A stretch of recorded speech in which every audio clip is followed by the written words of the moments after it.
शर्मा जी, इसने मेरे साथ जो करके दिखाया वो आपके इस सक्सेस से भी थोड़ा बड़ा है।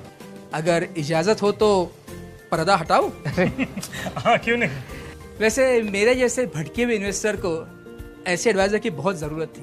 म्यूचुअल फंड में इन्वेस्ट करने में समझदारी है, ये मैं पहले देख चुका था, लेकिन मेरे इन्वेस्टमेंट करने का तरीका गलत था, बल्कि डेंजरस था।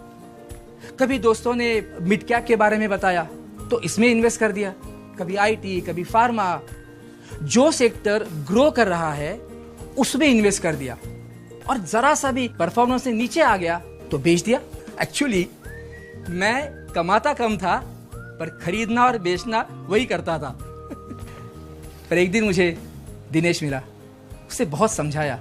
कैसे समझाया था दिनेश तुमने? अक्सर आप जैसे इन्वेस्टर्स जो रिटर्न्स कमा पाते हैं वो फंड के लॉन्ग टर्म रिटर्न से कम होते हैं। क्यों? क्योंकि भाव बढ़ने पर आप खरीदते हैं और भाव गिरने पर बेच देते हैं। लेकिन इसका बिल्कुल उल्टा करना चाहिए। इसलिए ज़रूरी है कि कोई भी इन्वेस्टमेंट करने से पहले तय कर लें कि ये किस गोल के लिए, और उसमें लॉन्ग टर्म इन्वेस्टमेंट करें।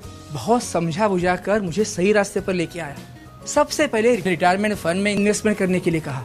इन्वेस्टमेंट भी हो गई और एटीसी के तहत टैक्स में रिडक्शन भी मिलता रहा। वाह, एक तीर से दो शिकार।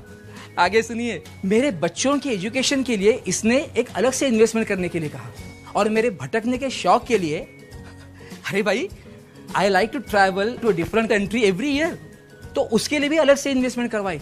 अब ये सबको देखते हुए मैं वॉलंटियर रिटायरमेंट लेने की सोच सकता हूँ, मेरे एक्चुअल रिटायर होने से 10 साल पहले। बहुत अच्छा किया थोड़ा uncle.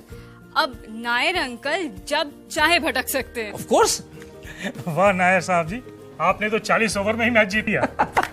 The earlier you start to invest for a goal, the smaller the SIP amount. Retirement is normally the most important goal. Reliance Retirement Fund, first notified retirement fund with equity-oriented scheme. Tax benefits under Section 80C2(14). Contact your financial advisor. Mutual fund investments are subject to market risks. Read all scheme-related documents carefully.